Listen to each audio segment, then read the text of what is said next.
kita mendatangi tempat institusi negara besar, mulai dari DPR RI, MPR, dan DPD. Nah, apa yang kita ajukan, saya kira mungkin Pak Jenderal menjelaskan. Monggo. Baik, Bapak Ibu sekalian, barusan kami menyerahkan surat kepada Ketua DPR, Ketua MPR, dan Ketua DPD. Masing-masing semua alamat aksi, jadi bukan tembusan. Jadi ditujukan kepada 3 lembaga tinggi negara kita.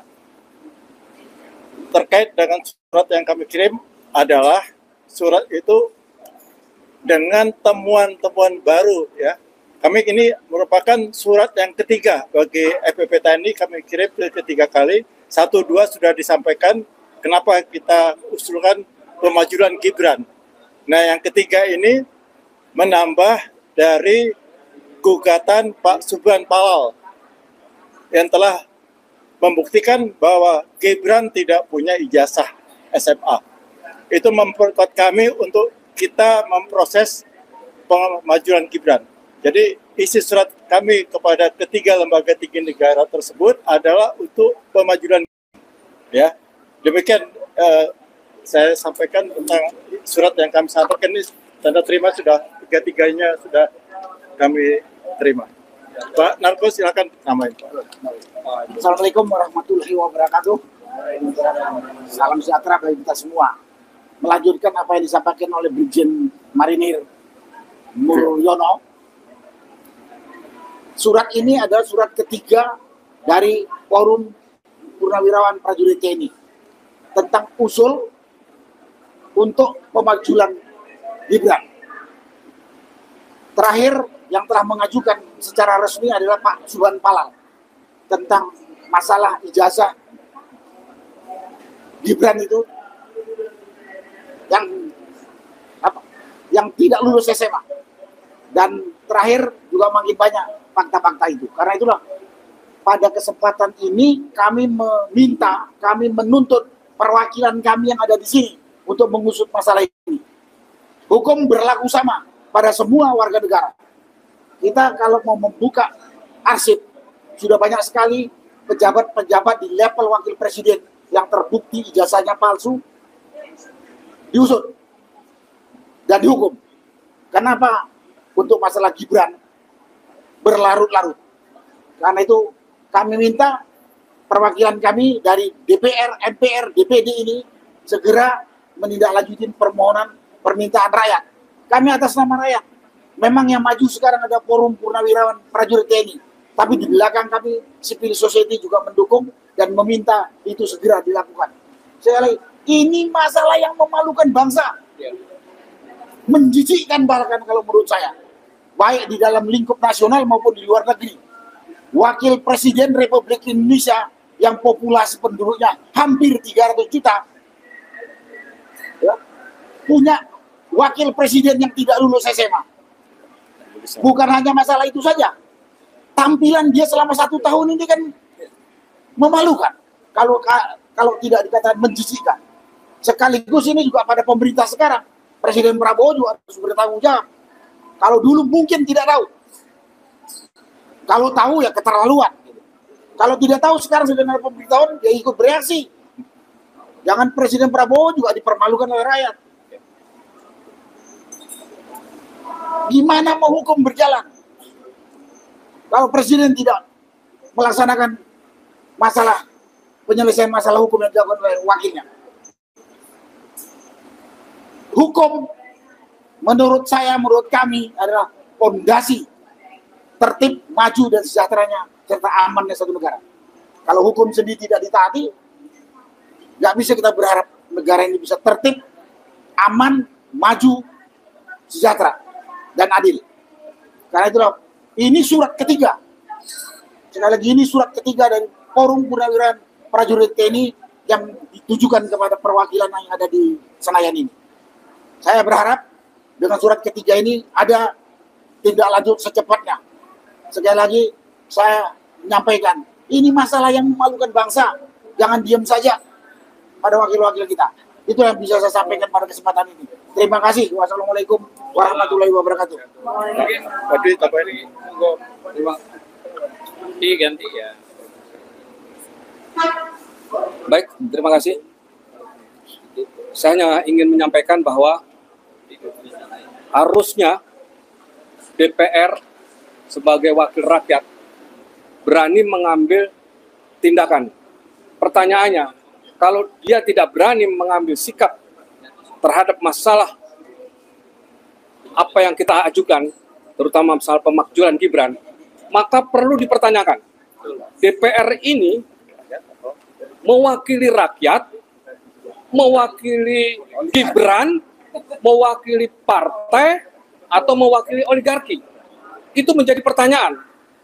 Kalau sampai DPR tidak berani mengambil sikap ketika sudah ceto welo-welo, Gibran tidak mempunyai ijazah SMA, dan secara yuridis itu sudah bisa dibuktikan, maka perlu dipertanyakan DPR ini mewakili siapa? Sekali lagi, DPR ini mewakili siapa? Mewakili partai, mewakili Gibran, atau mewakili oligarki? Terima kasih. Assalamualaikum warahmatullahi wabarakatuh. Terima kasih. Assalamualaikum warahmatullahi wabarakatuh. Teman-teman semua sudah menyampaikan banyak hal. Saya hanya mengingatkan kembali kepada Ketua DPR RI sebagai lembaga negara, sebagai wakil rakyat, agar menindaklanjuti apa yang disampaikan aspirasi dari FPP TNI mewakili seluruh elemen bangsa terkait dengan pemakzulan Gibran. Udah sangat memenuhi syarat, tidak ada alasan untuk menimbang dan seterusnya. Ini sudah udah saatnya DPR mengambil langkah untuk memproses, menindaklanjuti apa yang disampaikan oleh surat yang dikirimkan ketiga kalinya hari ini. Sebab ini menyangkut harga diri bangsa. Jika ini tidak dilakukan, maka negara ini akan semakin bobrok dan tidak akan ada lagi kepercayaan publik terhadap lembaga negara, terutama DPR RI. Terima kasih. Kami berharap Ketua DPR RI tegas mengambil sikap untuk menindaklanjuti pemakzulan Gibran ini. Terima kasih. Baik, kalau begitu, yang lain sudah cukup? Saya tutup ya. Jadi gini, pengajuan ini tidak serta-merta hanya sebuah kertas yang disampaikan kepada institusi lembaga negara tertinggi. Ini ada sejarah perjalanan di putusan MK nomor 90 itu cacat secara hukum. Kenapa saya katakan cacat secara hukum? Dissenting opinion dari 9 hakim, 2 menerima sama dengan Anwar Usman, tapi yang 7 menolak, maka seharusnya secara hukum batal dan gugur, kan begitu ya. Nah, tetapi dipaksakan tetap ada surat sakti yang dimasukkan ke KPU untuk tetap melantik Gibran. Nah, MK sudah memutus bahwa Anwar Usman salah dan dia jatuh dari ketua menjadi anggota. Seharusnya bisa dipidana itu kalau menurut kita ya. Kalau bicara pidana gitu ya. Karena dia sudah membuat bukan cuma gaduh ya, tapi dia sudah membuat putusan yang menghina rakyat Indonesia. Namun selain daripada itu yang lebih penting lagi, kenapa kita ajukan surat ini?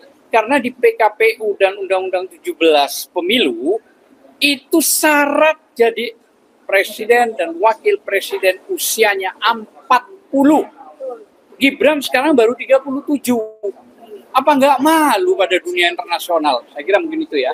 Itulah dasar forum TNI ini yang juga dari rakyat untuk rakyat untuk kembali mengingatkan para kepala-kepala institusi negara termasuk Pak Prabowo. Jadi jangan sampai ada justifikasi dari dunia internasional kita malu punya wakil presiden yang sebenarnya tidak memenuhi syarat secara hukum, secara politik, secara politis, dan secara undang-undang. Saya kira mungkin itu ya. Cukup kan? Cukup. Ya, terima kasih. Assalamualaikum warahmatullahi wabarakatuh. Lalu mereka mau mewakili siapa? Mewakili oligarki. Mewakili oligarki. Hanya mewakili kelompok tertentu. Bukan lagi kan, Pak ya? Mewakili partai. Nah, itu salah satunya. Salah satunya. Mereka harus mewakili rakyat. Hidup Pak Jenderal. Rakyat punya hak untuk meminta ketemu wakilnya yang ada di gedung DPR ini. Jadi nggak bisa mereka menolak. Kita pertanyakan itu mereka. Ya karena kan sosok Gibran ini kan seorang yang istimewa lah ya Pak ya, wakil presiden ya kan. Ya. Dan memang melalui proses hukumnya ya atas hasil kebijakan politik dari DPR kan. Ya, makanya datangnya ke sini. Ya. Bukan proses sidang biasa kan. Itu menurut Bapak gimana Pak? Jadi kan pernah sempat itu dibilang pembodohan sama Termul ya pada suatu acara head to head. Nah, itu menurut Bapak gimana Pak? Kemudian bagaimana? Iya, lagi saat itu kan perdebatan antara Prosedur. Refli Harun dan Itu itulah urusan dia. MPR.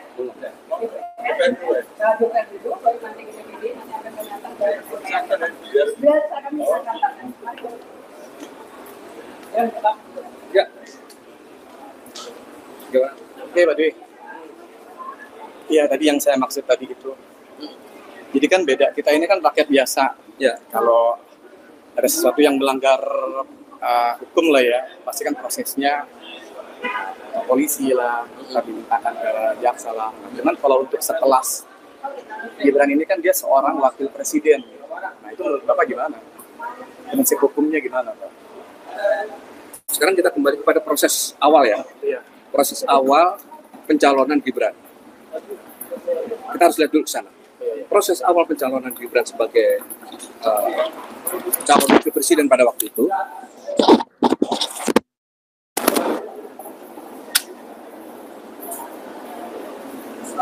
sudah penuh dengan rekayasa.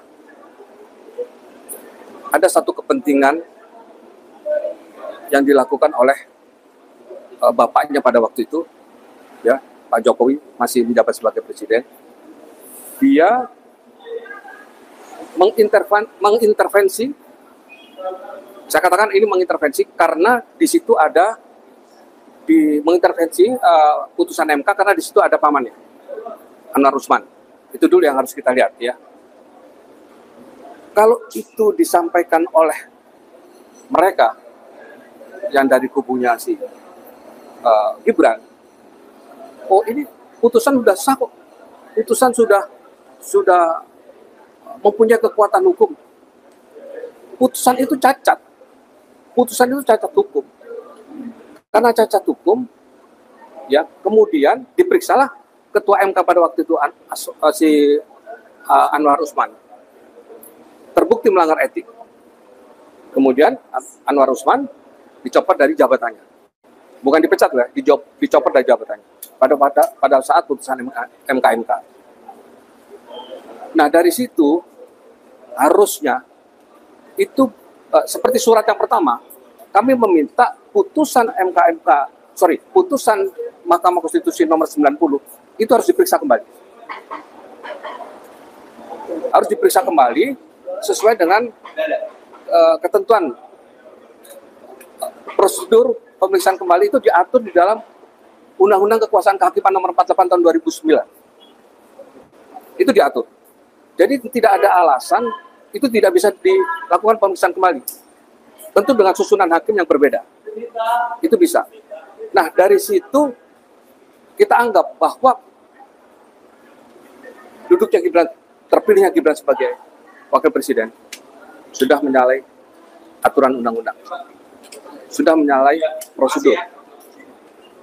Tidak ada kita bicara soal putusan hukum sudah mempunyai kekuatan hukum. Putusan MK sudah mempunyai kekuatan hukum. Kita tidak bisa bicara seperti itu kalau putusan itu benar dilakukan. Tidak ada rekayasa hukum, tidak ada rekayasa kepentingan, tidak ada rekayasa politik. Itu bisa kita terima bahwa putusan MK mempunyai kekuatan hukum. Ini kan penuh dengan rekayasa. Nah, oleh karena itu FPP TNI berusaha melakukan langkah-langkah sesuai dengan ketentuan undang-undang. Kita buat surat dulu, memberitahukan ke DPR. Ya. Kita minta dilakukan RDP.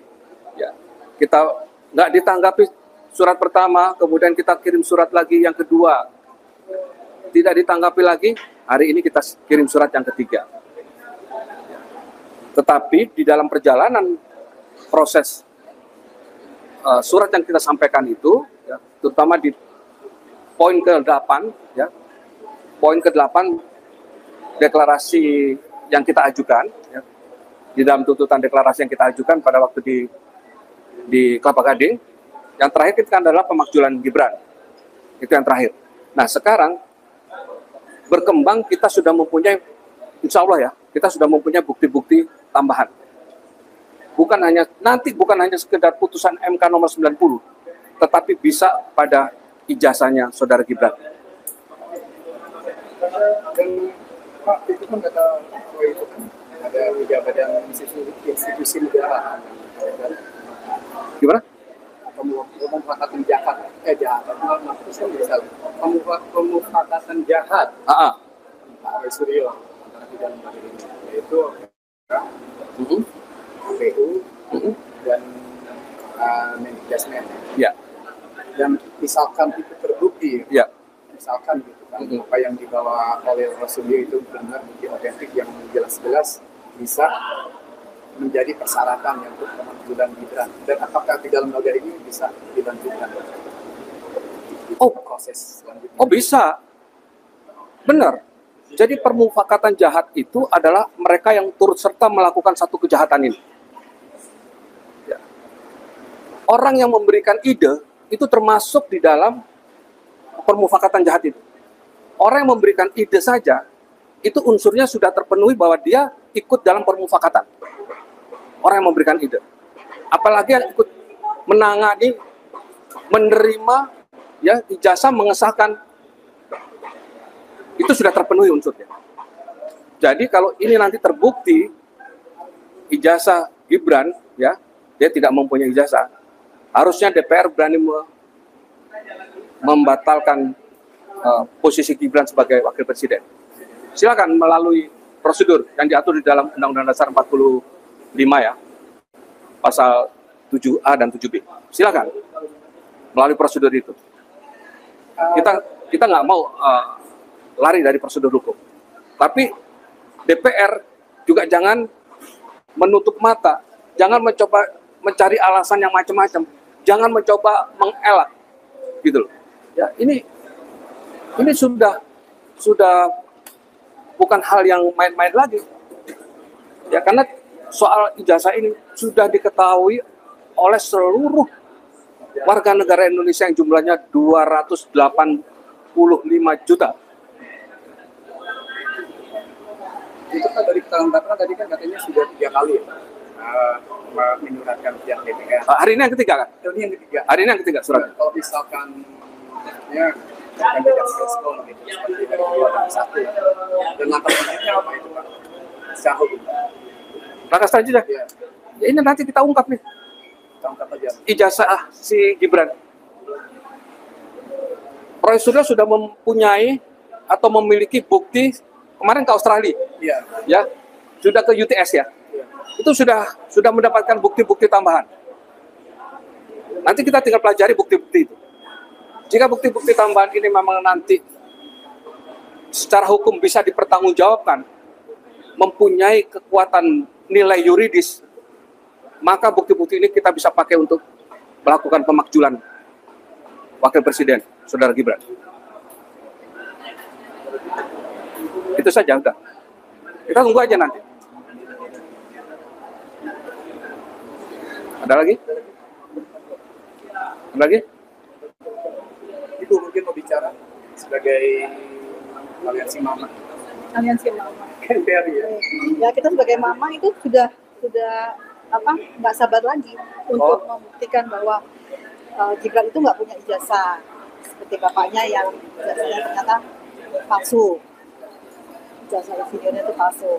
Jadi kita akan terus mendampingi para jenderal-jenderal TNI ini sampai kapanpun. Tetap semangat Pak Jenderal. Tetap semangat Pak Jenderal.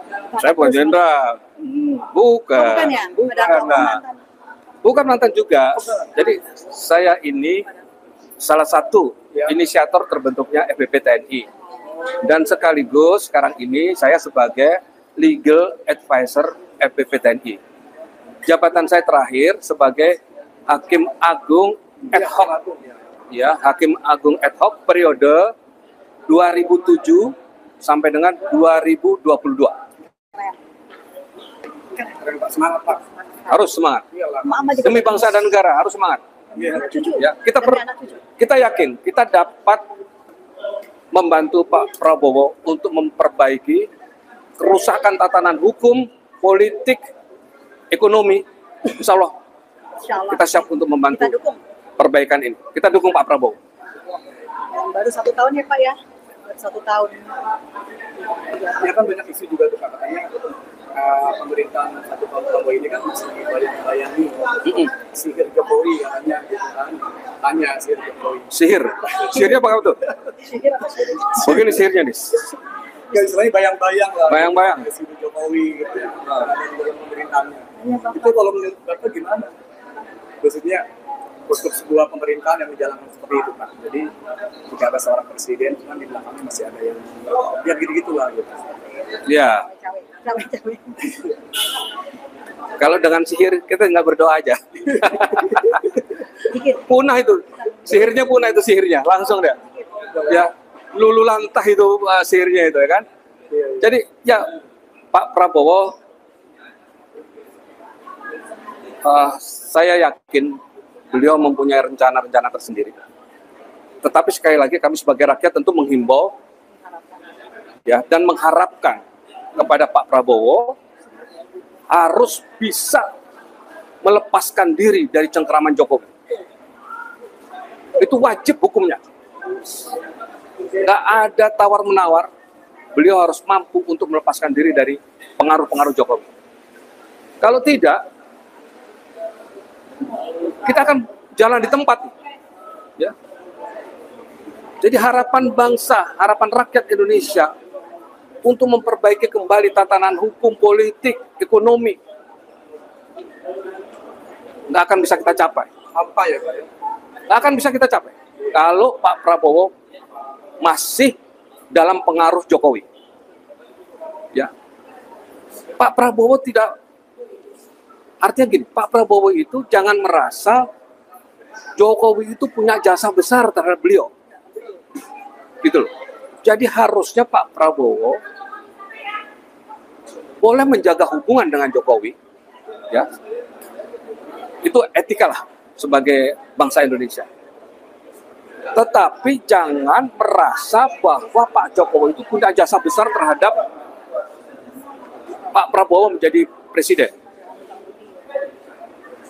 Kemudian Pak Prabowo juga harus berani mengambil sikap ya, untuk melaksanakan apa yang menjadi program-program beliau. Kan Pak Prabowo banyak di program-programnya. Tapi kalau saya lihat kadang-kadang kan Pak Prabowo masih setengah-setengah, ragu-ragu gitu ya. Ini seperti sekarang. Saya lihat ini penting sekali nih. Reformasi Polri yang sudah dicanangkan oleh Pak Prabowo sampai sekarang belum jalan ini. Ya, belum jalan. Malah saya dengar dari salah satu yang akan masuk di dalam tim reformasi Polri yang dibentuk oleh Pak Prabowo. SK-nya pun sampai sekarang belum terima. Berarti kan SK-nya belum ditandatangani oleh beliau. Kalau SK sudah ditandatangani Pak Prabowo kan tinggal menyerahkan. Jalan itu sudah. Jadi barang itu. Tapi sampai saat ini belum ada perkembangan ke sana. Nah, ini salah satu contoh. Kenapa? Saya juga nggak tahu kenapa Pak Prabowo begitu lambat untuk mengambil satu sikap ya untuk melaksanakan reformasi Polri. Harusnya sudah siap itu. Kan Pak belum lama katanya Pak Mahfud MD itu kan disandangi oleh purnawirawan dari Polri dan TNI ya. Iya. Dan apakah salah satunya itu FPT juga ada di sana? Ya. Kunjungan ke Pak Mahfud MD pada waktu itu, saya ada. Saya mewakili dengan teman-teman dari FPP TNI. Kami sudah sampaikan apa-apa yang menjadi katakanlah masukan yang positif untuk Pak Mahfud. Ya. yang menyangkut juga masalah reformasi Polri. Kita sampaikan itu kepada Pak Mahfud. Ya, apakah Bapak ini membicarakan mengenai independence tim untuk reformasi Polri?